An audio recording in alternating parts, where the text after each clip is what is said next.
ॐ माद्रेशा नो रुक्मा उर्व्याव्यद्यौद्ब्रह्मारेखा मायुः श्रिये रुचानाः अग्निरामृतो अभवद्वायो भृज्यादे नन्द्यौ राजानायत्सूरेताः नक्तो खासा समानसाभिरूपे धापयेते शिशुमे कग्गुंसामीचि दियावाक्षामारुकमो अन्तर्बिभाति देवा अग्निन्धारयन्द्रवीणोदाः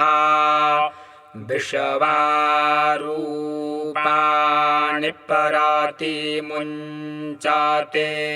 कविः परासा वीद्भद्रान् द्विपादे चतुःपादे बीनाकमखियत्सविता वरेण्यो नुपरायानामुखासो विराजति सुपर्णोऽसि गरुत्तमांस्त्रिवृत्ते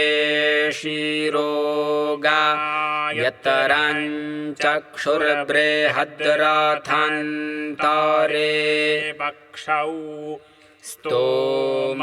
आत्माच्छन्दाग्मुष्यङ्गानि जाजुगुंखि नाम सामते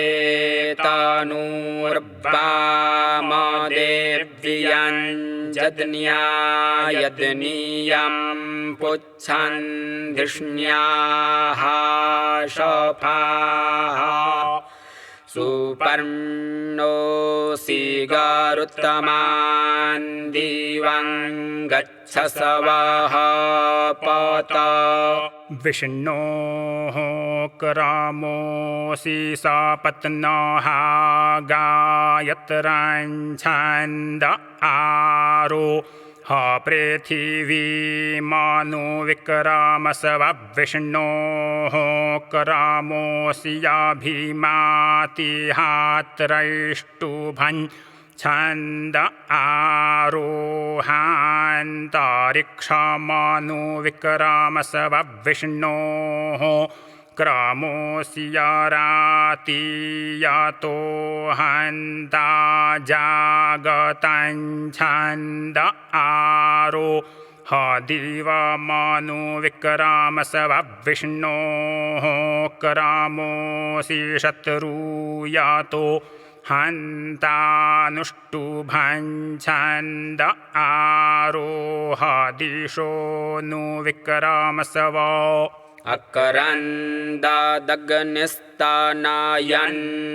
अकरन्ददग्निस्तानायन्निवद्यौः क्षामारेरिहद्वीरुधाः समञ्जन्ना सद्यो जज्ञानोऽभिः मिद्धो अखियदारो दासीभा नूना भात्यन्तः अग्नेभ्यावर्तिन्नाभिमानि वर्तसवायुखा वर्चसा परजया धनेन सन्यामेधया रज्जापोखेण अग्ने अंगिरः शतन्ते सन्तवावृतः सहस्रन्त उपावृतः अधापो पोखेण पुनर्नो नष्टमाक्रेधि पुनर्नो रयिमा क्रेधि पुनरुर्जा निवर्तस्व पुनरग्न इखायुखा पुनर्नः पास्यगुंहसः सह रज्जा निवर्तस्वाग्ने पिन्नवसवधारया विषवप्सन्या विषवतस्परि आत्तवाहारेखमन्तरभूर्ध्रुवस्तिष्ठा विचाचलिः विषस्तवा सर्वा वाञ्छन्तु मात्तवद्राष्ट्रमाधिभरशत उदुत्तमं वरुणपाशमस्मदवाधमं विमध्यमग्गुशरथाय अथावयमादित्यव्रते तवानागसो अदितये स्याम अग्रे बृहन्नुखसामूर्धवो अस्थान्निर्जगन्नवान् तमसो ज्योतिखागात अग्निर्भानुनारुषता स्वङ्ग आजातो विषवा सद्मान्यपराः हग्गुंसः शुचिखद्वासुरान्तरिक्षसद्धो ताभ्येदिखदतिथिर्दूरो न सत नृखद्वारसद्रेत सद्व्योमसदब्जा गोजा रेतजा अद्रिजा रेतां बृहत सीदत्वं मातुरस्या उपस्थे विषवान्यग्ने वायुना निविदवान्न मयिनान्तपसामार्चिखाभिषो चिरन्तरस्याग्ुशुकरज्योतिर्विभाहि अन्तरग्नेरुचात्वमुखायाः सदने स्वे तस्यास्तवगुंहरसातपञ्जातवेदः शिवो भव शिवो भूत्तवामज्जमग्ने अथोऽसीदशिवस्तवम् शिवाः कृतवादिशः सर्वाः स्वञ्जोनिमिहासदः दिवसपारिपराथमाञ्जज्ञे अग्निरसमद्वितीयां पारिजातवेदाः तृतीयामप्सु नृमणा अजसरमिन्धान एनञ्जरते स्वाधीः विद्यमाते अग्नेत्रे धात्रया निविद्यमाते धामबिभ्रेता पुरुतरा विद्यमाते नाम परमङ्गुहा जद्विद्यमातमुत्सञ्जत आजगन्थ समुद्रे तवा नृमणा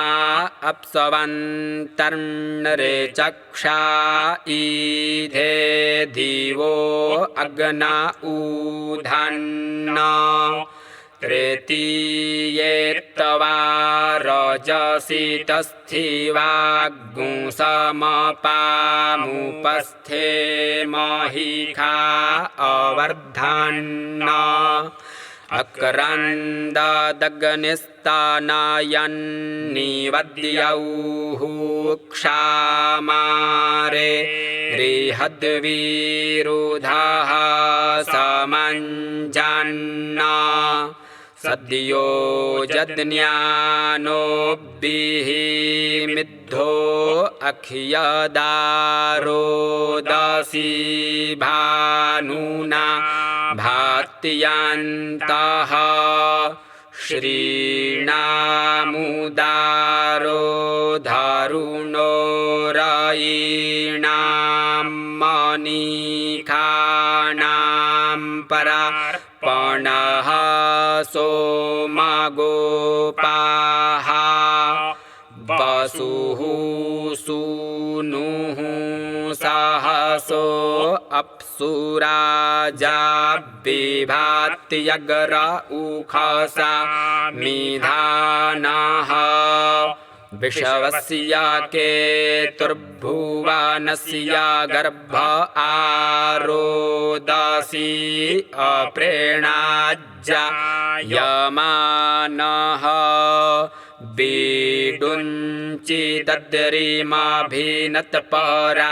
बीडुञ्चिदद्रिमाभिनतपरायञ्जना जदग्निमयजन्त पञ्च उषिकपावको अरतिः सुमेधामर्ते खवग्निरामृतो निधायि ईयर्ति धूमामारुखं भरिभ्रदुच्छुकरेण शोचिखाद्या मीनक्षन्न दृशानो रुक्मा उर्व्याव्यद्यौ दुर्मरेखमायुः श्रिये रुचानः अग्निरामृतो अभवद्वायो भर्जादेनन्द्यौ राजानायत सूरेताः जस्ते अद्य कृण्णवद्भद्रशोचे पूपान्देवाघृतवन्तमग्ने प्रतन्नाय परतरं वस्यो अच्छाभिसुम्मनन्दे वा भक्तञ्जविष्ठ आतं भजसौ शरावसे खवग्ना उक्था उक्था आभजशस्यमाने प्रियः सूर्ये प्रियो अग्ना भवात्युज्जाते नाभिनाददुज्जनितवैः त्वामग्ने जजमाना अनुद्यून्विषवा वसुदधीरे वार्जाणि त्वया सहद्रवीणामिच्छमाना वरजङ्गो मन्तामुषिजो विवव्रुः हस्ताव्यग्निर्नराग्गुंसुषेवो वैश्वानररेखिभिः सोमगोपाः अद्वेखेद्या वा पृथिवी हुवे मदेवा धत्तरयिमस्मे सुवीरम्मा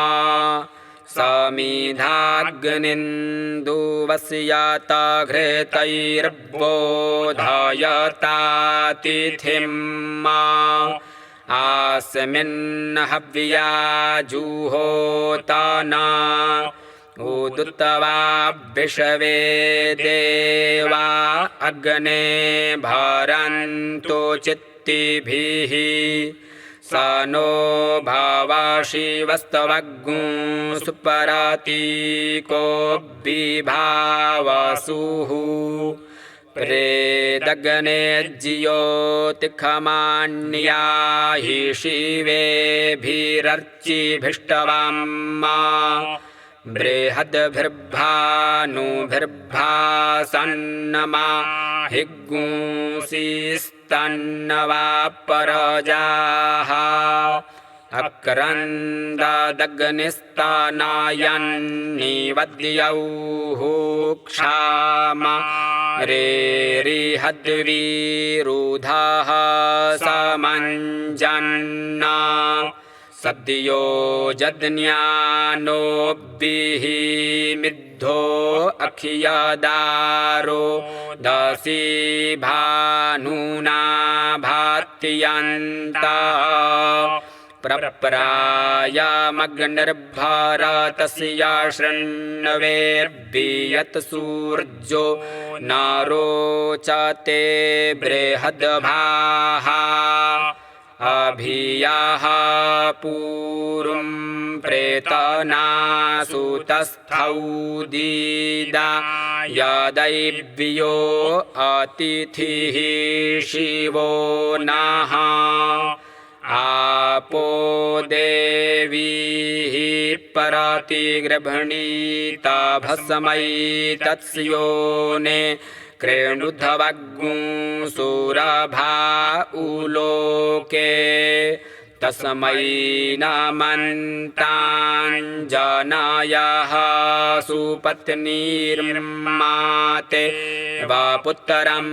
बिभ्रेताप्सवेनत अप्सवग्ने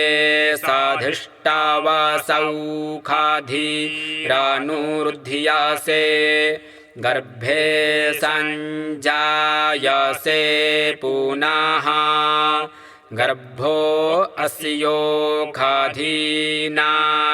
गर्भो वनस्पतीनां गर्भो विषवस्य भूतस्याग्ने गर्भो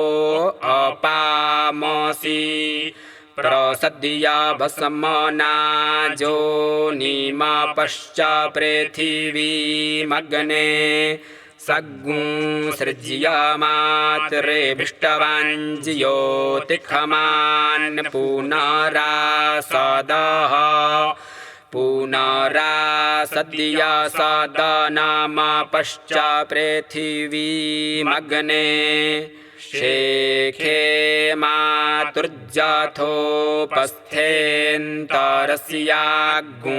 मातुर्जाथोपस्थेऽन्तरस्याग्गुंशिवतमः पुनरुर्जा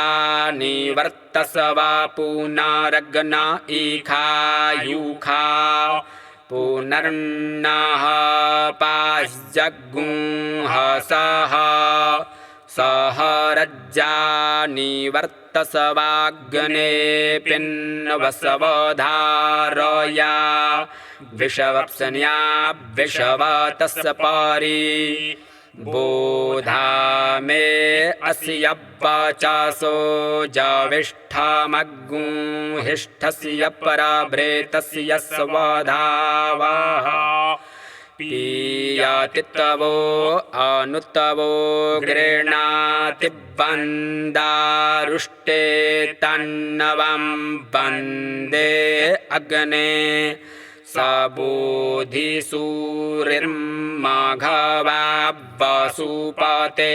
वसुदावन्ना जूयोध्यसमद्वेखागुंसिविषवाकर्मणे स्वाहा पुनस्तवादित्या रुद्रा वसवः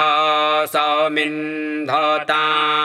पुनर्ब्रह्मणो वसुनीथ जज्ञैः घृतेन तवन्तन्नवं वर्धाय सवा सत्याः सन्तु जजमानस्य कामाः अपेतब्बी च सर्पतातो जेत्तरस्थपुराणा जे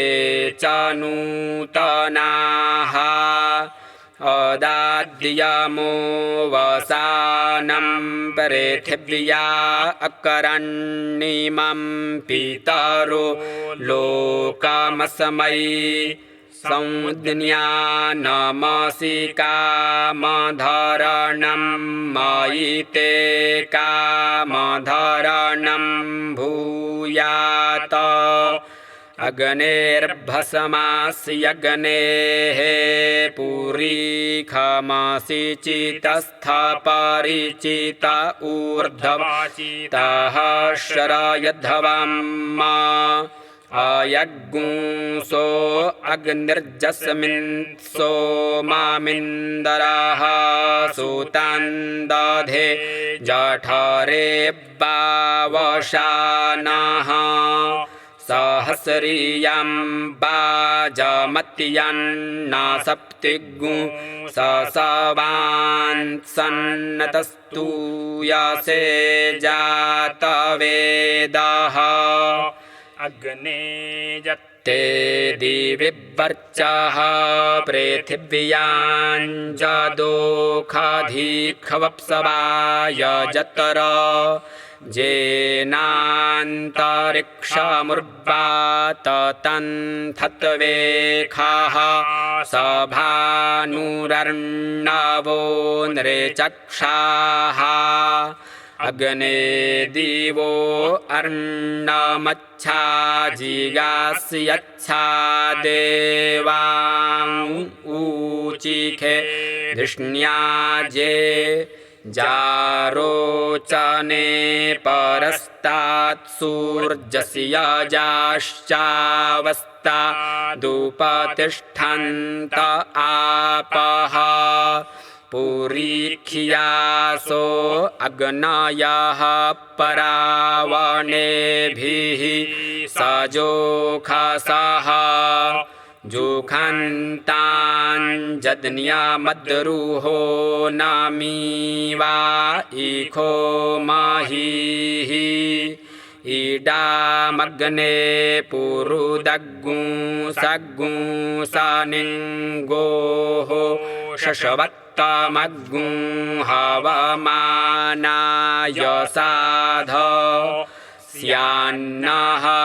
सूनुस्तनयो बीजावाग्ने साते सुमतिर्भूतवस्मे आयन्ते जो निर्ऋत्वियो जातो जातो अरोचथाः तञ्जानन्नग्न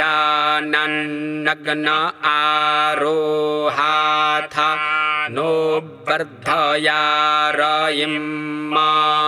चिदसितया देवतयांगिरसवध्रुवा सीदपरिचिदसितया देवतयांगिरसवध्रुवा सीद लोकं प्रेणच्छिदरं प्रेणाथोऽसि दध्रुवात्तवम् इन्द्राग्नित्तवा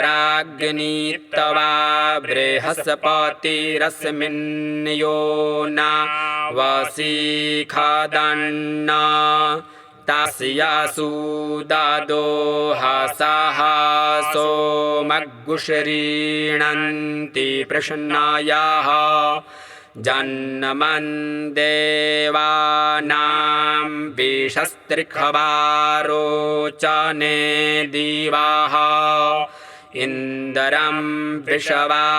अविवरेधन् समुद्रव्या च सङ्गीराः रथितमग्गुं रथीनां वाजानाग्गुं सत्पतिं पतिं समितग्गुं सङ्कल्पेथाग्गुं सम्प्रियौरोचिष्णु सुमानस्य मानौ इखमूर्जमभिसंवसानौ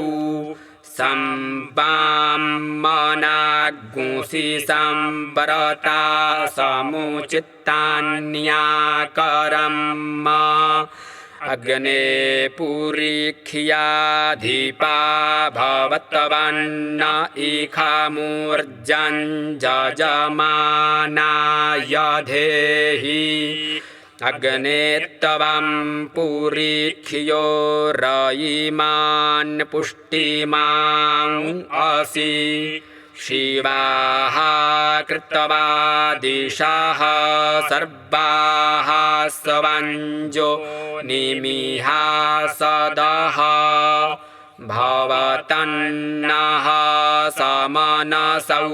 सचेतसा वरेपसौ मा जज्ञगो हिग्गो शिष्टं मा जज्ञपतिञ्जाता वेदसौ शिवौ भवतमध्यनः मा ते वा पुत्रां पृथिवी पुरीख्यामग्निगुंसवे जो नावभारुखा तां विश्वैर्देवैर्ऋतुभिः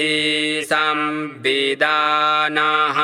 प्रजापतिर्विश्वकर्माभिमुञ्चतु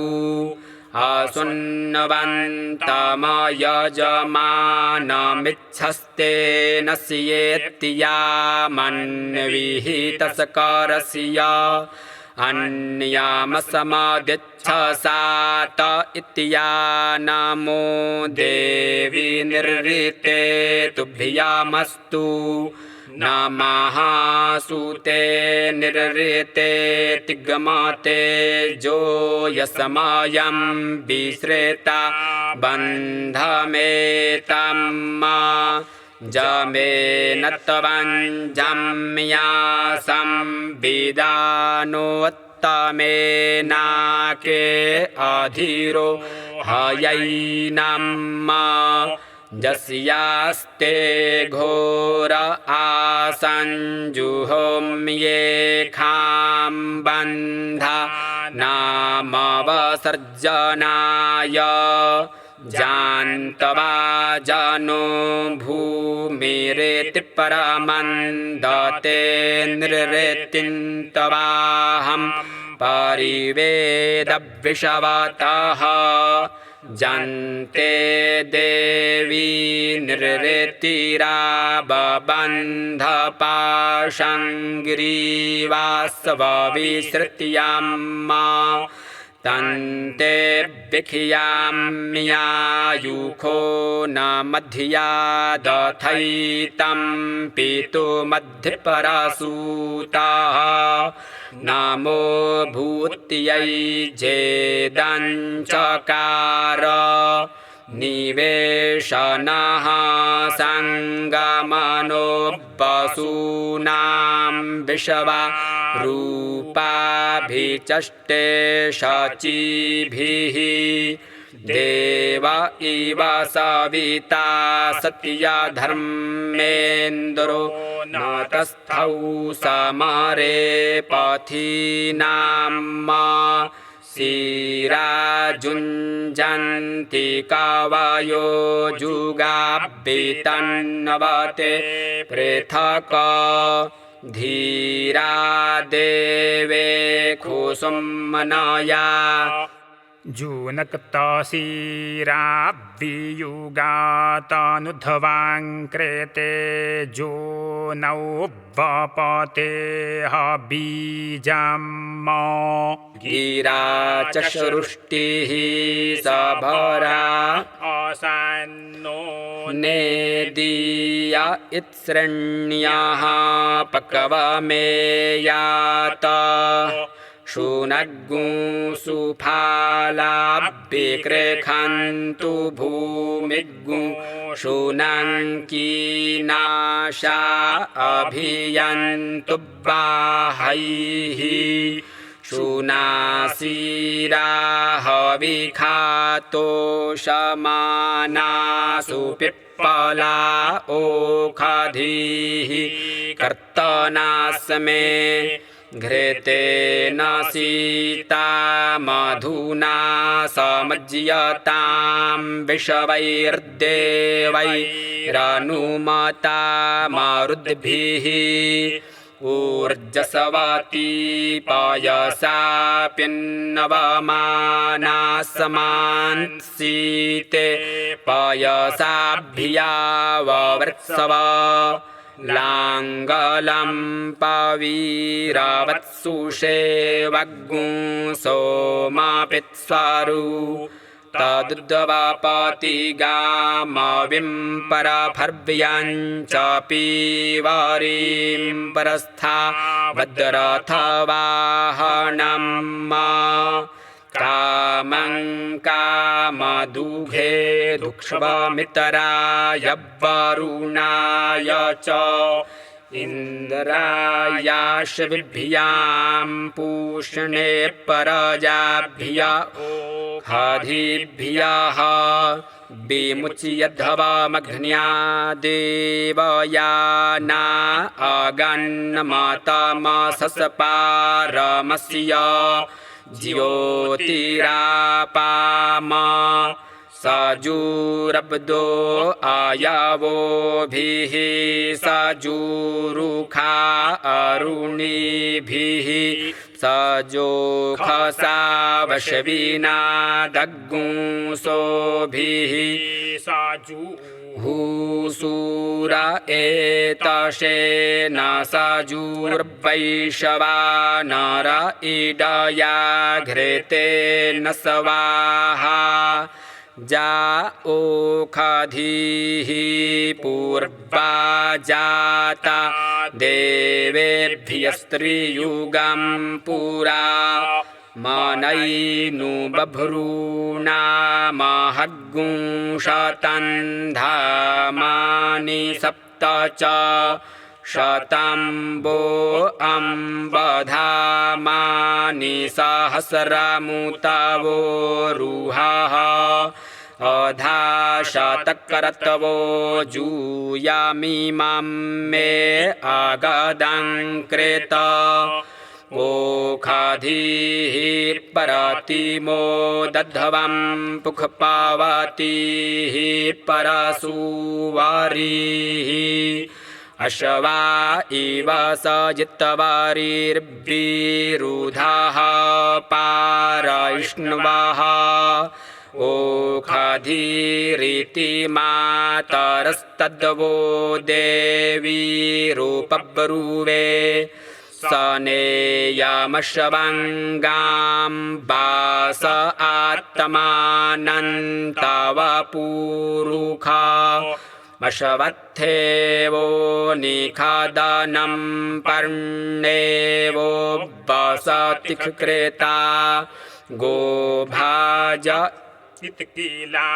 सथ जत्सनवथ पूरुखं जतरौखधीः समग्मतराजानः समिताविव विपरः स उच्यते भिखग्रक्षोहामीव चातनः अश्वावती गुंसोमावती मूर्जयन्ती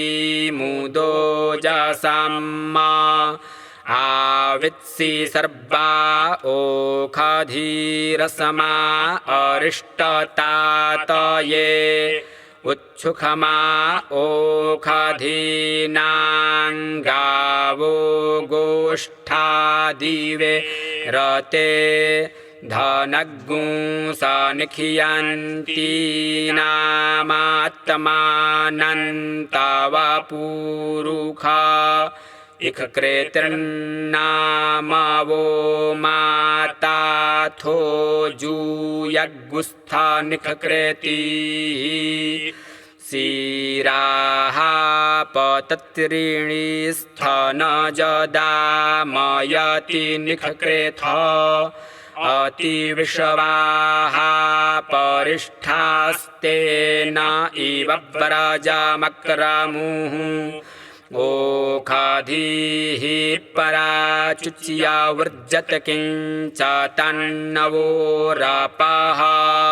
जदिमाब्बाजयन्नः मोखाधीरे हस्त आदधे आत्मा जक्षमस्य नश्यति पुरा जीवाग्रे भोजथा जस्यौखाधीः परसर्पथाङ्गमङ्गं पारुखपारुः ततो जक्षमं विबाधध्वा उग्रो मध्यमशीरिव साकञ्जक्षमपरपत चाखेण किकिदिविना साकम्बातस्य यद्धराज्या साकन्नश्यनिहाकया अन्यावो अन्यामवत्तवन्यान्यस्या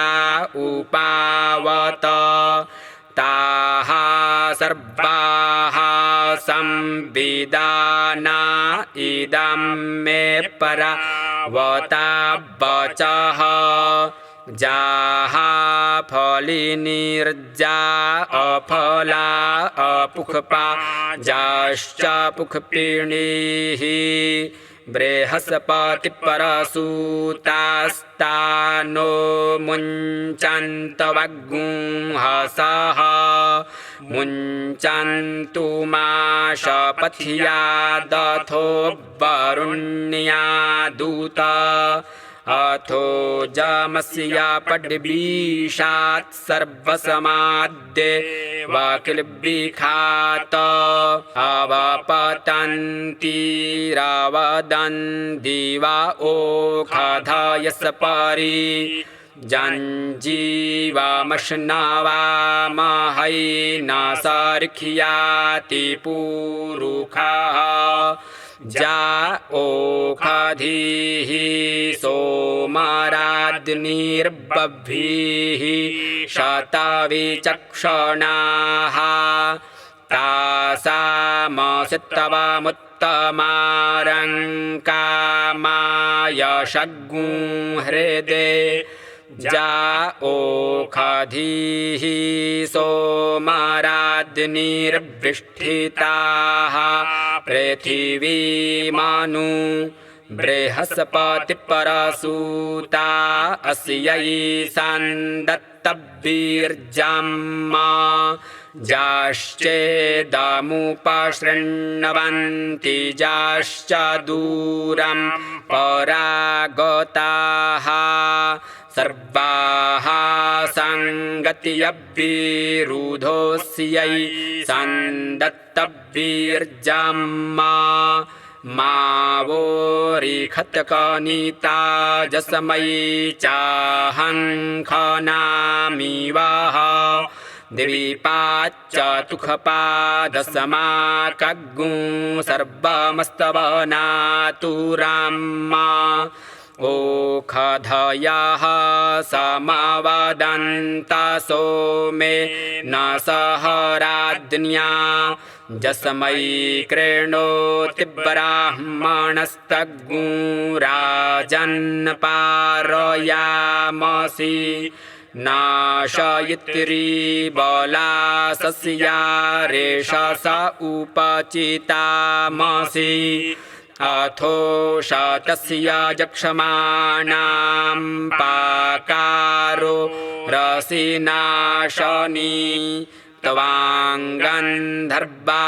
अखनंस्तवामिन्दरस्तवां बृहस्पतिः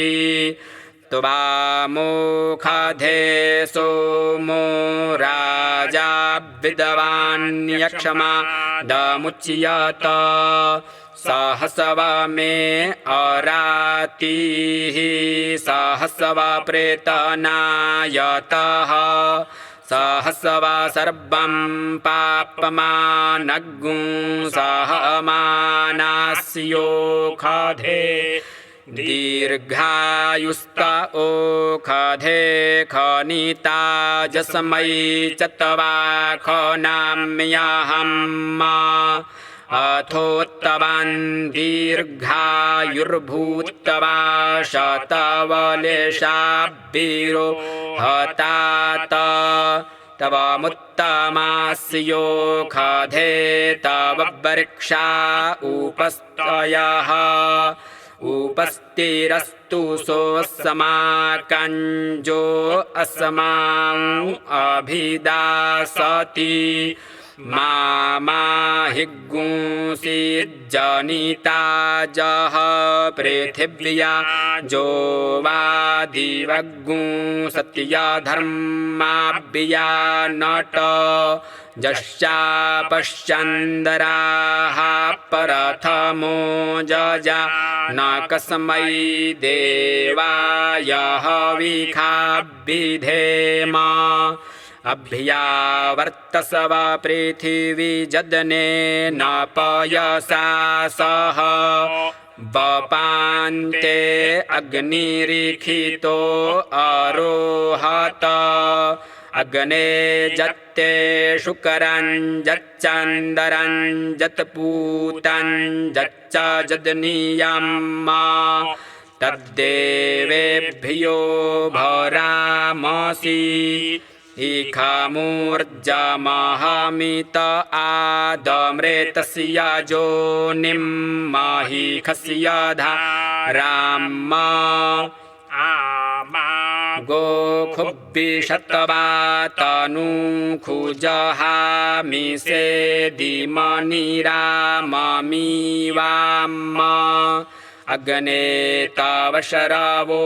वायो महिभ्राजन्ते अर्चायो विभावसो बृहद्भानो शवसाब्बाजमुक्थियन् दधासि दाशुखे कवे पावकवर्चाः शुक्रवर्चा अनूनवर्चा उदीयरेखिभानुना पुत्रो मातराभिचरन्नुपावसि प्रेणक्षीरोदसि उभे ऊर्जो न पाज्जातवेदः सुषस्तिभिर्मन्दस्वाधितिभिर्हितः त्वे इखाः सन्दधुर्भूरिवर्पसश्चितरो तयो वामजाताः ईरजियन्नग्ने परथाय सवजन्तुभिरस्मेरायो अमर्त्य सदरेश तस्य बापुखो विराजसि प्रेणक्षिसा न शङ्करतुम् इख कर्तारमध्वरसि अपराचेतसंशयन्तगुराधसो महः रातिं वामस्य सुभगां महीमिखं दधासि सा न सिग्गुरयिं रेतावानं महिखं विषवदरेशतमग्निगु सुम्नाय दधिरे पुरो जनाः श्रुतकर्णगुं सपरथस्तमन्तवा गिरा दैव्यं नुखाजुगा आप्याय स्वसमेतु ते विषवतः सोमवृष्ण्यम् भवाब्बाजस्य सङ्गथे सन्ते पयागुंसि समुजन्तु बाजाः संवृष्ण्यान्यभिमातिखाः आप्यायमानो अमृताय सोमादिविश्रवागुंसि युत्तमा निधिखव आप्याय सवमदिन्तमसोमवृषवेभिरग्गुंषुभिः भवानः सपरथस्तमः सखावृधे आते वत्सो मनोजमतपरमाच्चित्सधस्थात अग्नेत्तवाङ्कामया गिरा तुभ्यन्ता अङ्गिरस्तमवृषवाः सुक्षितयः पृथक् अग्ने कामाय जेमिरे अग्निः पर्ये क्षुधामसु कामो भूतस्य भव्यस्य सम्राडेको विराजति।